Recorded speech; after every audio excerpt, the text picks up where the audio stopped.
జగన్ రెడ్డి అనే వ్యక్తి ముఖ్యమంత్రి బావమరిది అవునా కాదా అని మేము అడిగితే ఇంతవరకు సమాధానం రాదు, ఇంతవరకు ఆయన విషయంలో స్పష్టత రాదు.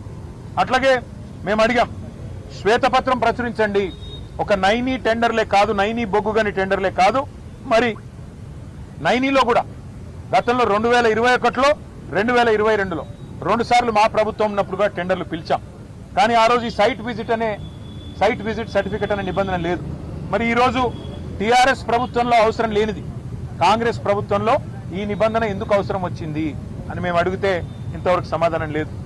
అట్లాగే సోలార్ పవర్ స్కామ్ గురించి కూడా మేము బయట పెట్టాం.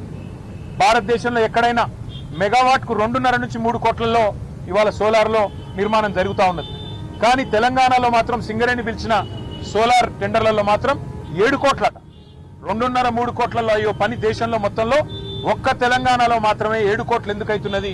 ఇది స్కామ్ కాదా సోలార్ పవర్లో అని మేము నిలదీస్తే ఇంతవరకు సమాధానం లేదు.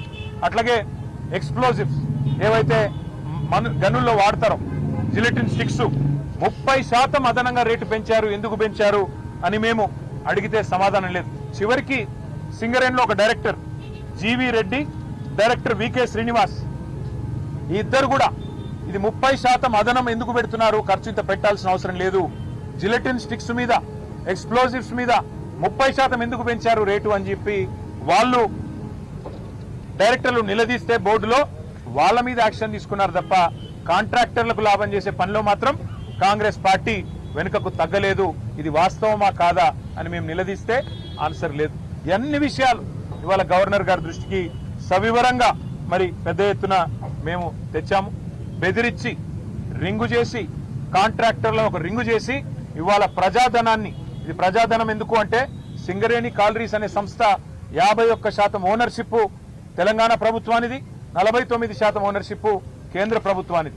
మరి ప్రభుత్వాలది ఉన్నప్పుడు ప్రజలదే ఈ సొమ్ము మొత్తం, సింగరేణి కార్మికులదే ఈ సొమ్ము మొత్తం.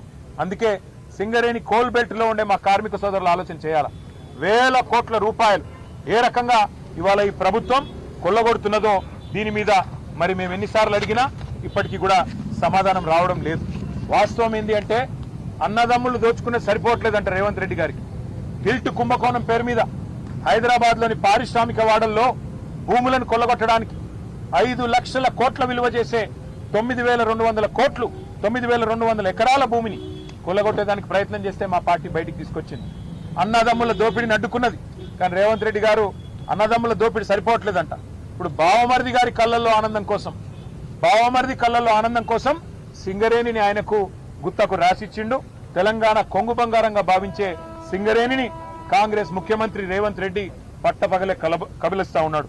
అందుకే మేము అడిగినాం ఇవాళ గౌరవ గవర్నర్ గారిని, సార్ మీరైనా ఇన్వాల్వ్ కండి, మీరు కిషన్ రెడ్డి గారికి ఆదేశం ఇవ్వండి, సిబిఐకి ఇస్తారా, సిట్టింగ్ జడ్జికి ఇస్తారా, మీ ఇష్టం, ఎవరికి ఇస్తారో ఇవ్వండి, కానీ ప్రజాధనాన్ని కొల్లగొట్టే ఈ దుర్మార్గపు వ్యవస్థని, ఇటు సోలార్ పవర్ లో కుంభకోణం, అటు సింగరేణి ఓబీ గనుల్లో కుంభకోణం, దీన్ని అడ్డుకోండి, దీన్ని వెంటనే నివారించండి, ప్రజా సొమ్మును కాపాడండి అని చెప్పి కార్మిక లోకం తరపున, సింగరేణి కార్మిక సోదరుల తరపున వారికి విజ్ఞప్తి చేశాం.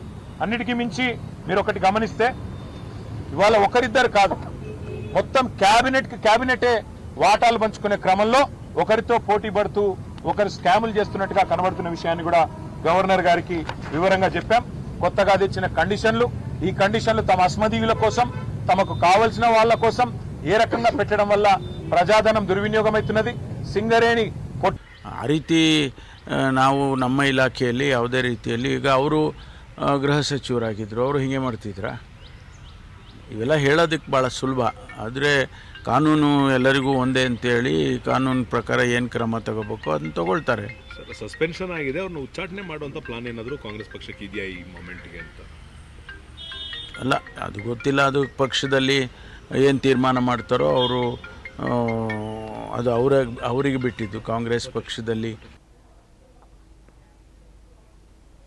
In Bangalore, Karnataka Minister Lakshmi Hebbakar strongly criticized the proposed GRAMG Act, stating that it undermines the federal system and violates constitutional principles. Her remarks came during a Congress protest against the act, which is seen as an attempt to replace the existing MGNREGA scheme.